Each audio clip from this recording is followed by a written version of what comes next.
ఒక పక్కన నేను చూపిస్తున్నా గవర్నమెంట్ హాస్పిటల్ తెచ్చింది నేనే, జీవో చూపిస్తుంటే లేదు తెచ్చింది నేనే. పిచ్చి బట్టి పిచ్చోళ్ళు తిరుగుతున్నారు చూడు, కొంతమంది తిరుగుతున్నారు ఇక్కడ, అట్లా పిచ్చి బట్టి రోడ్డు మీద తిరుగుతున్నారు చూడు, అట్లా తిరుగుతున్నారు వైసీపీ నాయకులు.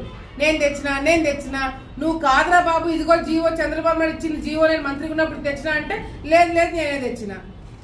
డిగ్రీ కాలేజు మేము స్థలం చూపించి అన్ని విధాలుగా గవర్నమెంట్కి పంపించి శాంక్షన్ అయిందిరా అంటే లేదు నేను తెప్పించా అన్నాను. మరి ఏది డిగ్రీ కాలేజ్ నువ్వు కట్టించిన బిల్డింగ్ ఏది? నేను ఇక్కడ ఏదో పెద్ద బిల్డింగ్ ఉందేమో అనుకున్నా ఎన్ని రోజులు. లోపల ఆడ దాచిపెట్టాడేమో బృజేందర్ రెడ్డి, ఆ దాచిపెట్టిన కాలేజ్లో పిల్లలు చదువుతున్నారేమో అనుకున్నా. ఇదేనా? ఎద్దుల పాపమ్మ ఎప్పుడో కట్టింది, నువ్వు కట్టించినట్టు ఇన్ని రోజులు చెప్పుకున్నావు. సిగ్గు లేదు. ఊరికే ప్రతిపక్ష, నీ ఇంకోటి కూడా చెప్తున్నా, మీకు ప్రతిపక్ష హోదా కూడా లేదు.